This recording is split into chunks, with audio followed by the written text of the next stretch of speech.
বলতে পারি বর্তমান মিথ্যা সত্য হয়ে গেছে, সত্য মিথ্যা হয়ে গেছে, এটাই আমাদের কাছে খুব দৃশ্যমান, ঠিক কিনা? এমন একটা দেশে, এমন একটা জায়গায় আমরা বসবাস করি যে জায়গায় ধর্ষকের পক্ষে উকিল পাওয়া যায়,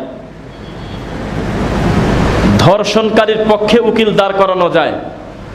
প্রকাশ্য দিবালোকে চাঁদাখার বাসতলায় একটা মানুষ আর একটা মানুষকে মারছে, কোপায় হত্যা করে দিয়েছে। অন্তত 100 জন লোকের উপরে তাকায় দৃশ্যটা দেখছে। এমন মানুষের পক্ষেও উকিল পাওয়া যাবে, এই হত্যাকারীর পক্ষের নাম বাংলাদেশ পাওয়া যাবে। উনি চেষ্টা করবে, উনি প্রমাণ উপস্থাপন করার চেষ্টা করবে যে ওই দিন ওই ছেলে বাড়ি ছিল না, ও কুষ্টিয়া গেছিল ওই নানার বাড়ি। হত্যা কে করছে তা জানে না, এই 100টা লোক যাই বলুক তাতে কিছু আসে যায় না।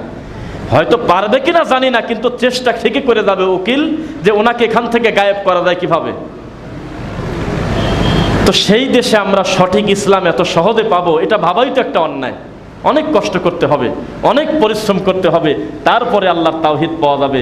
তারপরেও আল্লাহ আমাদের যতটুকুন দিনের বুঝ দিয়েছে আলহামদুলিল্লাহ। আসতে দুলাল ভাই আমাকে মনে করাই দিল কথাটা, আল্লাহর রাসূলের সুন্নাহ মোতাবেক সময় মতো ইফতার করার কারণে আল্লাহর ঘরটা পর্যন্ত নারায়ণগঞ্জে ভেঙে দিয়েছে, কয়দিন আগে পিটায় ভেঙে দিয়েছে, একবারে ভেঙে ফেলছে আল্লাহর ঘর। মুসলমানের নাক মুখ ফাটায় দিচ্ছে যে তোমরা 3 মিনিট আগে ইফতার করলে কেন, এটা নাকি তাদের ডিস্টার্ব হয়। অথচ ওই এলাকায় সুদখোর ভরা, ঘুষখোর প্রচুর, জেনাখোরের শেষ নাই। মদ খেতে খেতে মানুষ ভাত খাওয়া ভুলে গেছে। এত বড় খারাপ মানুষ থাকে, একটা নামাজি লোকের ডিস্টার্ব হয় না, আমিন জল্লে বললে ডিস্টার্ব হয়। সময় মতো আল্লাহর বান্দা ইফতার করলে নাকি তাদের ডিস্টার্ব হয়, এটা হলো তাদের ঈমান। হজ করতে গিয়ে তাদের ডিস্টার্ব হয় না, কিন্তু হজ থেকে এসে তারা বলতেছে আমিন জোরে বলা নাকি নতুন একটা ইহুদিদের দালাল, নাউজুবিল্লাহ। এই যে চক্রান্তগুলো চলতেছে আল্লাহর দিন নিয়ে, ইয়ারকি ঠাট্টা করতেছে রাসূলের বিধান নিয়ে, সে ব্যাপারে আজকে বেশি বেশি বক্তব্য দেওয়া দরকার, মানুষ যাতে আল্লাহর দিন সম্পর্কে জানতে পারে ইনশাআল্লাহ। আপনাদেরকে আজকে খুব ভিন্ন আঙ্গিকে কিছু কথা আমি শোনাবো, কথা কোরআনের, কথা হাদিসেরই ইনশাআল্লাহ। মানুষ বিপদে পড়লে কিন্তু জায়গায় ফিরে আসে, সাময়িকের জন্য হোক আর হয়তো লোক দেখানোর জন্য হোক। পরিস্থিতি এমন, যেই বাড়িতে কোনো মানুষ মরে যায় সেই বাড়িতে রাতারাতি অনেক লোকের মাথায় টুপি উঠে যায়। 2-1 সপ্তাহ দাড়ি চাষে না, দাড়ি একটু বড়ও দেখা যায়।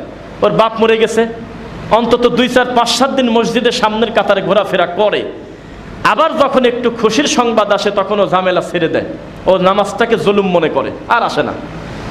তো বিচারের মাঠে একদল মানুষকে ইয়াউমা ইয়াআদ্দু যালিম আলা ইয়াদাইহি ইয়াকুলুনা ইয়া লাইতানি ইত্তাখাযতু মা'আর রাসূলি সাবিলা। বিচারের মাঠে একদল মানুষকে দেখা যাবে 2 হাত তারা দংশন করতেছে সাপের মতো, আফসোস করে করে বলতেছে আল্লাহ, দুনিয়াতে বেঁচে থাক অবস্থায় তোমার রাসূলের কথা যদি মেনে নিতাম তাহলে পরিস্থিতি এত খারাপ হয় না। ওখানে কিন্তু তারা মায়ের খায় বলবে না যে এই পীরের মুরিদ না হয়ে যদি আর এক পীরের মুরিদ হতাম তাহলে বিপদ বাঁচত, তা বলে না। সব বাদ দিয়ে বলে যে সিরাতাল মুস্তাকিমটা যদি মেনে নিতাম তাহলে বিপদ কমে যেত। আপনারা কি পেঁয়াজু ভাজা দেখেছেন? পেঁয়াজু ভাজা 1 পিঠ হয়ে গেলে আর 1 পিঠ ভাজে, মুখে কথা বলবেন না, খালি মাথা নাড়াবেন। ডিমের একটা অংশ ভাজা হয়ে গেলে চামিচ দিয়ে উল্টায় দেয়, বেগুনির একটা অংশ পুড়ে গেলে আবার চামিচ দিয়ে উল্টায় দেয়, উল্টা পাল্টা করে ভাজে অনেকবার। আল্লাহর কসম, আল্লাহর কোরআনে এইরকম একটা কথা লেখা আছে, ইয়াউমা তুকাল্লাবু ওয়ুজুহুহুম ফিন্নার। জাহান্নামে বিভিন্ন মানুষের বিভিন্ন ধরনের আযাব হবে। একটা শ্রেণীর আযাব হবে যে তাদের এই মুখটা জাহান্নামে ভরে দেওয়া হবে, তবে মুখটা একই রকম রাখবে না, উল্টা পাল্টা করবে আল্লাহ। একবার এই পাশে পোড়ায় আর একবার ওই পাশে পোড়ায়, এ যেন পেঁয়াজি ভাজার মতো, এ যেন বড়া ভাজার মতো, এ যেন আপনার সিঙ্গারা ভাজার মতো, এ যেন ডিম ভাজার মতো। ইয়াউমা তুকাল্লাবু ওয়ুজুহুহুম ফিন্নার।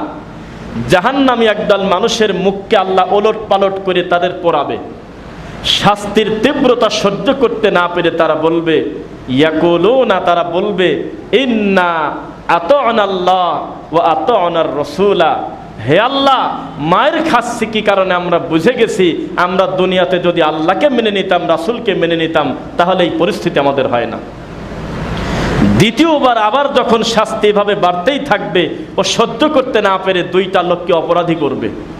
ওয়াকালু ইয়া লাইতানা, হে রব্বুল আলামিন আমাদের আফসোস, আমরা জাহান্নামে ঢুকলাম। তবে কাদের কারণে সে খবর আপনাকে বলে দেব, কারণ এখন তো রিমান্ডে ঢুকে গেছে। এখন আরো বিভিন্ন আসামির নাম বলে, মানে একা গাঁজা সহ ধরা পড়ছে। মারের ছোটে এই এলাকায় কারা কারা গাঁজার ব্যবসা করে সবার নাম বলে দিয়েছে। আমি একা মার খাবো কেন? এতক্ষণ জাহান্নামী ছিল একা, কিন্তু মারের ছোটেও বলতেছে আল্লাহ আমি দুইটা শ্রেণীর নাম আপনাকে বলবো, আমাকে আপনি দিছেন, কিন্তু এই দুইজনকে সহজ এদেরকে দেন। কে? ইন্না আতানা, আমরা তাদেরকে অনুসরণ করতাম। সাদাতানা, তারা হলো নেতা। তারা কি? নেতা। খালি কয়েছে 20,000 টাকা তোর দিলাম, আমাকে শেষ করে দে। যাক মারতেছে ও জানে না আমি মরে যাচ্ছি কি কামে, আবার যে মারতেছে সেও জানে না আমি কেন ওকে মারলাম। উভয় জাহান্নামী। তো যে কথা বলতেছিলাম, এই নেতাদের কারণে আমরা জাহান্নামে ঢুকলাম। আর একটা কি? ওয়া কুবারানা ফাআদাল্লুনা সাবিলা, আর একটা শ্রেণী হলো বড় হুজুর। কি হুজুর? বড় হুজুর। এই বড় হুজুর পূজা করতে যায় আজকে জাহান্নামে ঢুকলাম। ওয়াকালু, আবার বলবে আল্লাহ, ওয়াকালু রব্বানা আতা'না আল্লাহ ওয়া আতা'না রাসূলা সাদাতানা ওয়া কুবারানা ফাআদাল্লুনা সাবিলা। মনে পড়েছে আয়াতটা? রব্বানা, হে আমাদের আল্লাহ, দি'ফাইনি মিনাল আযাব আতিহিম দি'ফাইন, আপনি এক কাজ করেন আল্লাহ, আমাদেরকে শাস্তি যদি একবার দেন তো তাদেরকে ডবল দেন, যাদের কারণে আজকে জাহান্নামে ঢুকলাম। ওয়ালআনহুম লা'নান কাবীরা, তাদেরকে অভিসম্পাদের পর অভিসম্পাদ, কষ্টের উপরে কষ্ট আপনি দেন, কারণ এই দুই শ্রেণীর মানুষের কারণে আজকে আমরা জাহান্নামে ঢুকলাম। দুই শ্রেণীর মানুষকে মানুষ অন্ধভাবে মেনে নেয়।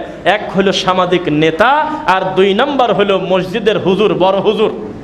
এটা হলো তাবিজ বেচা হুজুরের কথা বলছি, কিন্তু বুঝছেন, এটা হলো মিলাদ করে খাওয়া হুজুর, খয়রাতি হুজুরের নাম নিছি, ভালো হুজুরের কথা বলি নাই।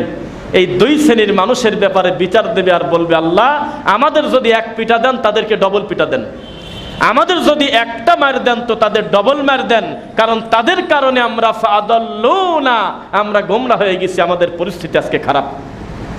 কথা কি বোঝা যাচ্ছে? ইয়াকুলুনা, তার আবার বলবে হে আল্লাহ আফসোস, ইয়া লাইতানা ইয়া ওয়াইলাতা লাইতানি মা'আর রাসূলি সাবিলা, কেন যে আমরা আল্লাহর রাসূলের পথটা ছেড়ে দিলাম। লাম আত্তাখিযহু ফুলানান খলিলা, এদেরকে আমরা বন্ধুরূপে গ্রহণ করছিলাম। পরিস্থিতি খুব জটিল, ভালো বন্ধু বিচার করতে হবে। মাত্র 2 বছর আগেও ছেলেটা ডাইন বাম বোঝে না, গর্ব করে বাপ মানুষের কাছে বলে আমার ছেলে আজকের যুগের ছেলে না, এত নিরীহ মানুষ হয় না। লোকজন আমরা দেখলাম আসলেই তাই। এই 20 বছরের একটা ছেলে এখনো পর্যন্ত বিড়ি খায় না, এখনো পর্যন্ত মেয়েদের সাথে আড্ডা দেয় না, এখনো পর্যন্ত ক্লাস ফাঁকি দেয় না, এখনো পর্যন্ত ছেলেটা ভালো।